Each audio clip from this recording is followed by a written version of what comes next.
lost the code for it. Hi, everybody, and good afternoon. Welcome to the Top Producer Show. So our mission is to educate, equip, and train servant leaders. Our vision is to create financially independent achievers, and our purpose is to help people grow. And right now, we are going over the book Change Your World by John Maxwell and Robert Hoskins. And we are on chapter 7 today. What gets done gets measured. So before we go into that chapter, we're going to go ahead and we're going to invite some people onto here. And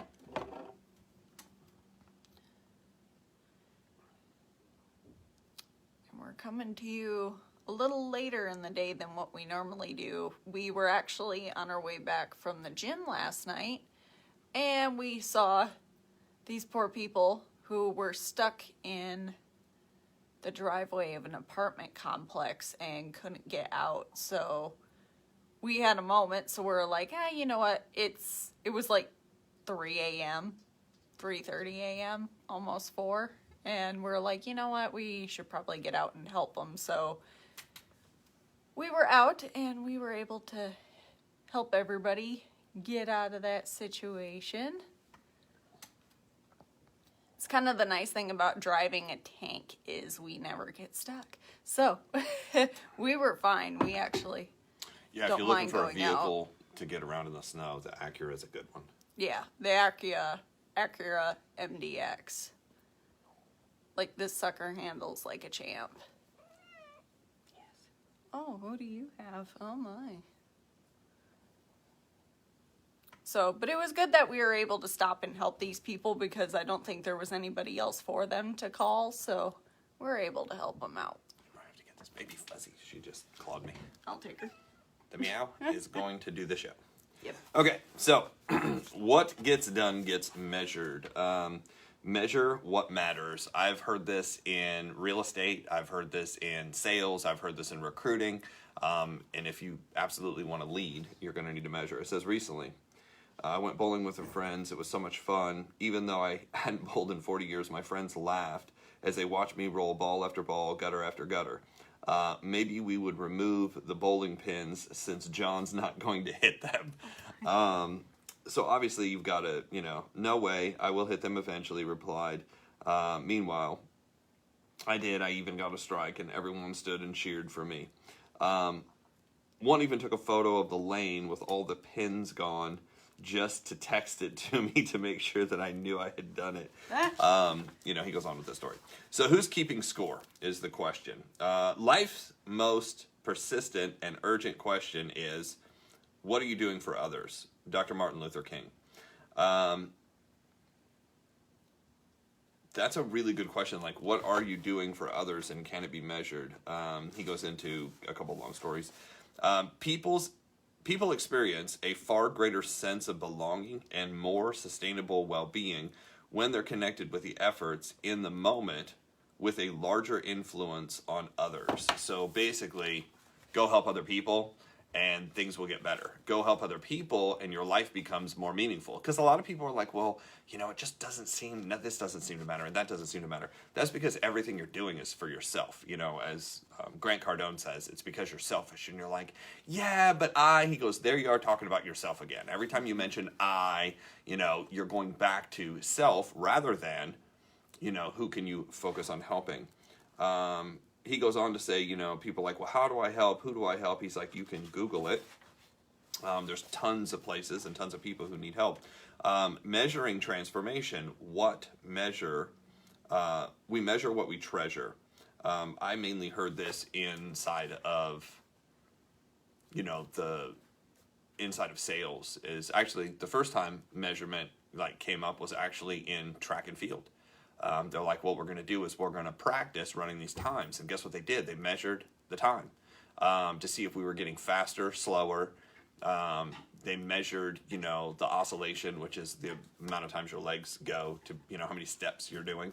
Do you have a short oscillation? Do you have a long oscillation? They started measuring all this stuff, and then you were able to see how to improve based on what other people were doing. You won't ever find a professional athlete that doesn't measure, Benny Boyles is here. What's up, sir?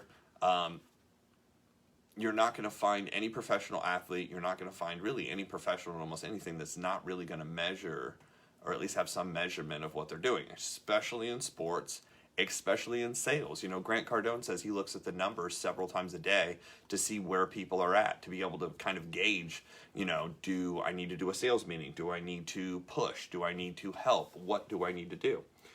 Leaders understand that activity is not necessarily accomplishment. So you can have a lot of people who are busy, but they're busy doing busy work. They're not actually getting anything done. This happens very often in network marketing where you're like, oh man, I worked my business yesterday, and you watched 14 videos. Or you surfed the internet. Well, how many people did you actually get a presentation in front of? Well, none. Okay, well then you actually were busy, but you didn't get anything productive done. Inside of the recruiting world, there's only two things we do in our company. We sell products. And pretty much that's direct sales 101. You know, there's two things you can do. You can sell products, or you can recruit people who sell products. That's really all you do. In, you know, real estate sales, for what I do is I sift through people and contact them and try to pre-qualify them. Once I get a pre-qualification, then I can set up a time to actually meet somebody out and do a sale. If you basically qualify enough people, you'll set enough appointments. Do appointments cancel? Yes.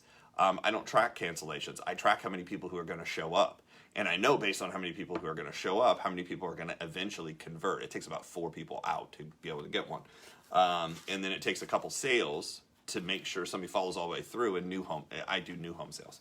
So, measuring transformation. Everybody likes to talk about transformation, but the question is, how do you measure it? In the law of priorities, in the 21 irrefutable laws of leadership says, leaders understand that activity is not necessarily accomplishment. No matter how you're working to make a difference, measuring results is one of the greatest skills you can develop in becoming a person that can change your world. Leaders understand that activity is not necessarily accomplishment. The 5 Ds of change. It says this became the process called 5 Ds. Discover, find out ways really going on, and find out what's really going on and who is doing something about it. So what you're doing is you're looking for the producers. Inside of the business I'm in, we pull reports. You're able to pull a report and find out who signed up for the event. I found that, you know, there's a direct correlation between the people who sign up for the events and go to the events and the people who produce. Laura's here. Hello. How's your sister doing? We actually talk to her quite often through Facebook late at night, sending memes back and forth, right? So discover is the first thing you're going to do. The second thing is design. Develop a strategy that begins with an end in mind. Builds upon your strengths and not your weaknesses. So you want to develop that strategy. So you're going to design a strategy. Next, deploy, implement your plan. Start small, fail sooner, and adjust often. You know, it's kind of like go out and get something done so that way you can, you know, start maneuvering. Document, measure to make sure that you're basically on track. Dream, start the cycle over again, expanding on what works and astounding. So I'm going to kind of go into this because I know he's not going to necessarily discuss this in this chapter. I worked with a gentleman who was one of the top 3 coaches in the world, or top 5 coaches in the world at one point. He worked for a company called LMI Leadership Management Institute. I was able to spend 2 years with him because I was one of the top producers in a specific organization. This idea wasn't mine. It was actually the leadership said, hey, you should work with this guy. I was like, okay. So I get this coach, and this particular coach charged $1,000 an hour. Now, if you charge $1,000 an hour to coach somebody, pretty much you have to create results. No choice. You have to create results. So we got 30 minutes with him twice a month. And one of the biggest lessons that he taught us was that about your basic human instinct. Your basic human instinct is to seek a comfort zone where nothing changes. That's your basic human instinct. You actually have 2 fighting forces. One fighting force says keep everything consistent and the same, which is your basic human instinct saying keep this exactly the way it is. The other fighting force says shake it up a little bit. Variety. achieve something, do something. You want variety, you want risk, you want excitement. And so one side's saying stay safe, the other side's saying go do something risky. So you have these two opposing forces. What happens is every time you head towards risk, your basic human instinct pulls you right back into the circle. Think about this on an income idea. You're at 50,000, let's say, and your goal is to get to 100. Well, because your basic human instinct says 50,000 is what I'm comfortable with, you're going to stay at 50,000. Even though you set the goal to make 100, your goal is 100, but all of a sudden your basic human instinct says, well, but you really don't need that much money. That's risky. That's greedy. That you don't have the, you don't have the talent. You don't have the ability. You don't have the connections. You don't have the, your brain comes up with all these excuses. What's really happening is your basic human instinct is saying, get back in your circle. Get back in your comfort zone. How do you break out? He goes, the only way to break out is actually to create a system, because you'll never be able to overcome that basic human instinct to pull you back unless you measure and track it. So I'm going to give you, for instance, let's just call, in the business we're in, you can kind of calculate it by sales. Let's say if you're making 50 sales a month through your team, you're at $50,000 a year, just roughly. And you need to get to 100 sales a month. So 50 sales a month equals about $4,000 to $5,000. Let's just say it's actually way more than that, but let's just say that's the number. How do you get to 100? Well, you need 100 sales based on that calculation, right? You're not going to be able to set the goal. You'll set the goal over and over again to do 100, do 100, do 100, and you'll never fucking get to 100. Why? Because your basic human instinct says you don't need that shit. So what you have to do is you have to set the goal to 100. Then you have to come back, and your plan is, well, what activity am I doing to get to 50? I have to double that activity, or I have to teach people to double that activity. So how do I do that? Well, if I'm personally, out of, let's say, the 50, I'm writing 5, I need to write 10. Then I have to go teach everybody else how to do that. How do I do that? I have to track what I'm doing every day. So I've got to increase the number of calls, the number of sales. So this is how, a Grant Cardone goes from, basically owning $300,000 worth of real estate, and now he owns over $1 billion. I think it's like $1.4 billion worth of real estate right now, because he started incrementally tracking and pushing himself outside of that comfort zone. Now, what happened is yes, being outside of those numbers is still not his comfort zone, but increasing numbers has become his comfort zone. His comfort zone is always expanding. And it's kind of the secret behind most of the wealthy people that I've studied and looked at, is they have the ability to track and push themselves outside of the comfort zone. Even though, an Andrew Carnegie came from poverty. Grant Cardone didn't come from big money. His father passed away at 10. He lived with his, mom and his brothers. His other brother became addicted and, had all kinds of issues. And then a lot of people don't know this. He has a twin brother, which is really crazy. They look, almost identical. It's crazy. But he didn't, he saw poverty. He saw, hey, we don't have enough. That constant scarcity mindset. Oh my gosh, we don't have enough. We don't have this. We don't have that. Anybody around you that talks about, hey, there's not enough money. There's not enough. Guys, money's printed. It's fake. It's fake. If you came up with an idea, they'll print more. In fact, they are printing more. They've printed, this is crazy. The United States has printed 20% of all the money they've ever printed in the last 10 years.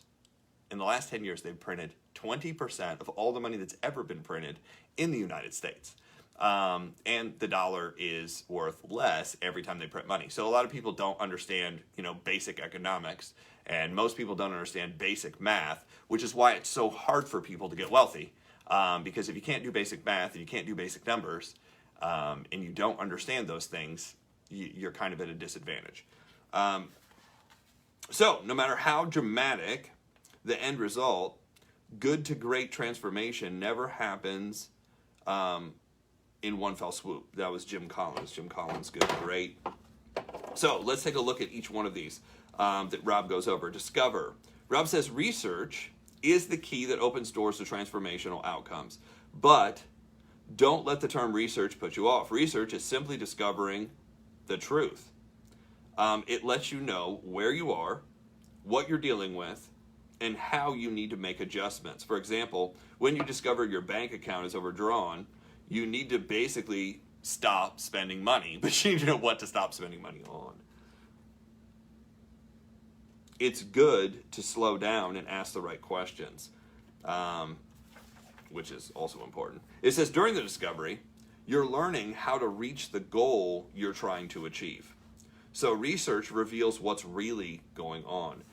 It helps us see the things. It helps us see the same things the same way. It helps ourselves in a new way. It helps us it helps us to see who else also cares about the cause and the issue, and then it helps us to truly make a difference. Research helps you look at the hard truths. So sometimes you have to like do the reality check and be like, okay, I'm going to track what I'm doing every day. And this is the same thing for weight loss. You know, weight loss is another huge popular thing that everybody wants to do. But what do people track? People track, well, I don't feel like going to the gym. Well, feeling like anything doesn't have a fucking thing to do with you losing weight. It's what you do. It's how many calories you're intaking. You know, weight loss is really calorie intake. It's not working out.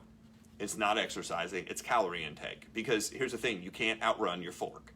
You can't outrun your fork. If you're eating badly, it doesn't matter how active you are.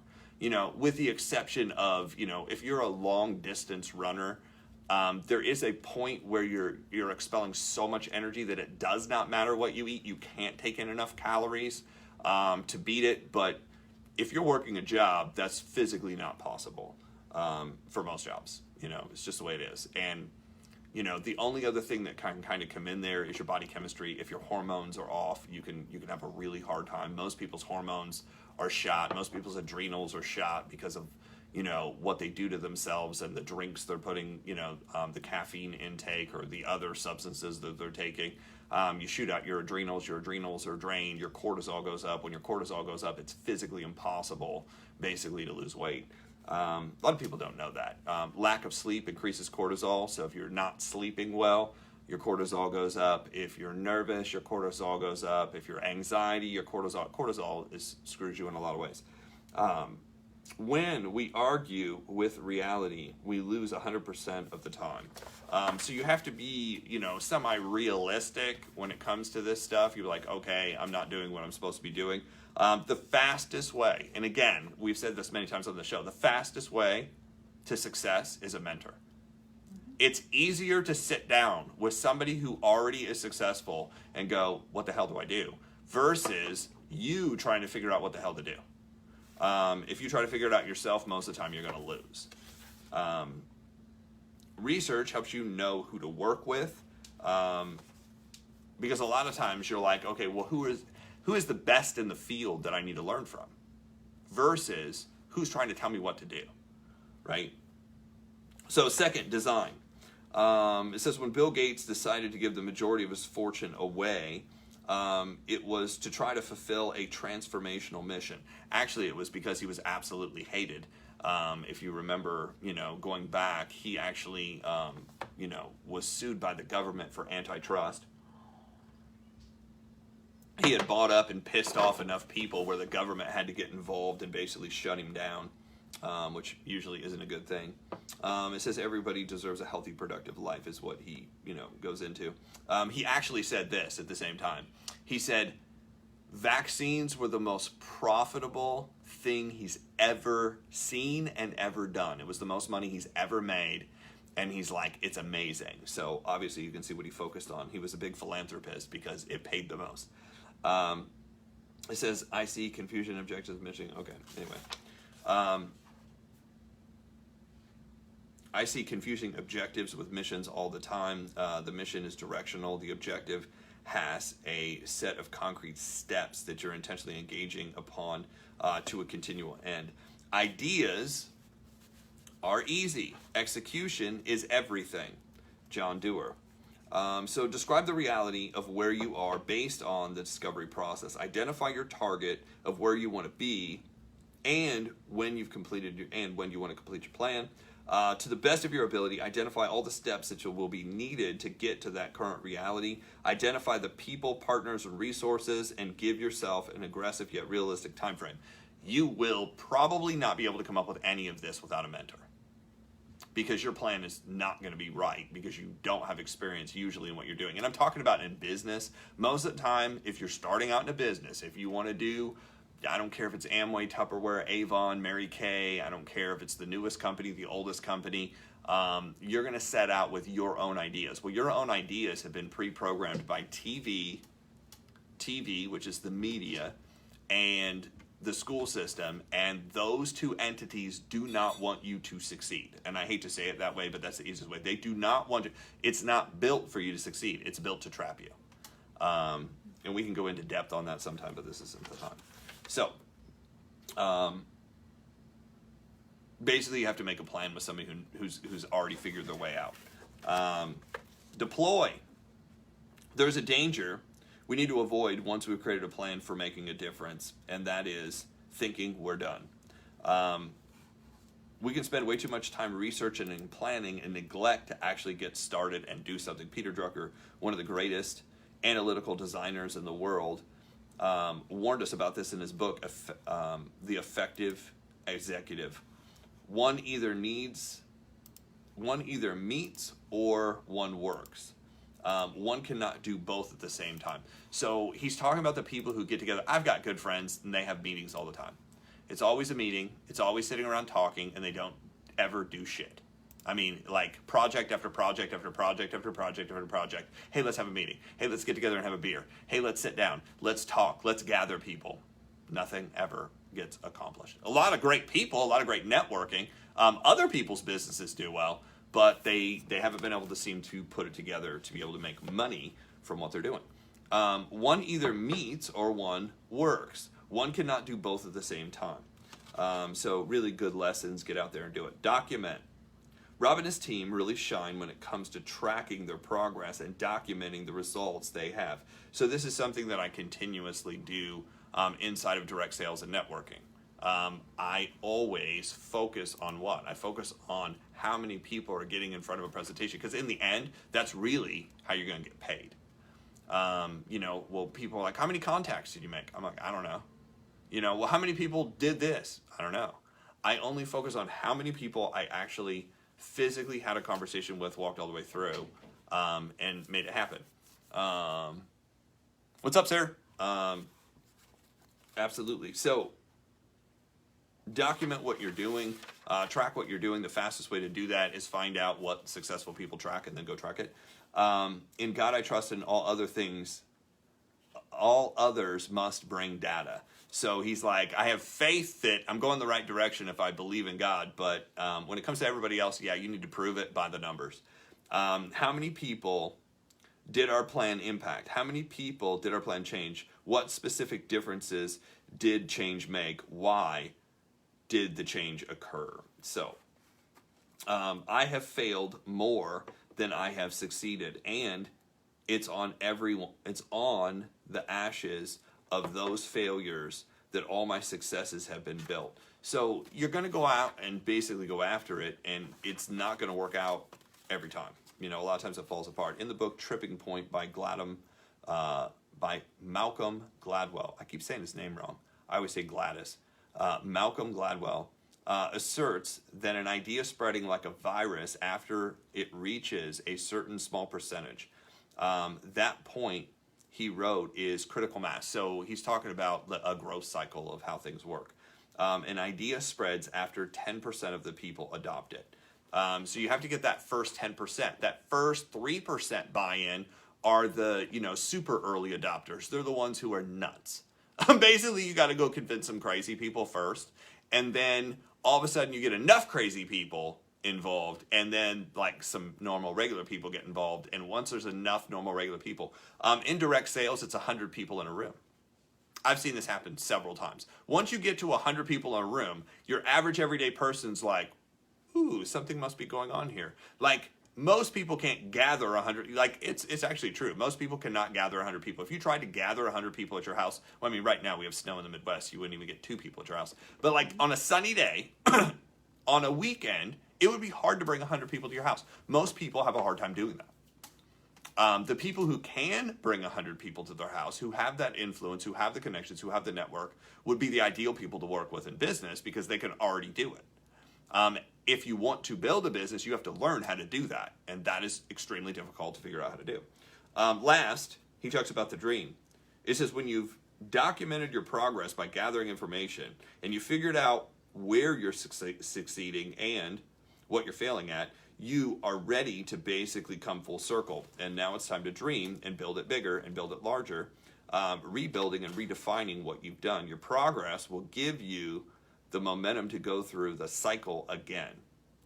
So Rob and his team basically gets together, and he likes to call those meetings dream sessions. He said they add to what they've already learned by digging deeper and learning new information. They check to see what they're making progress on in the direction they want to go.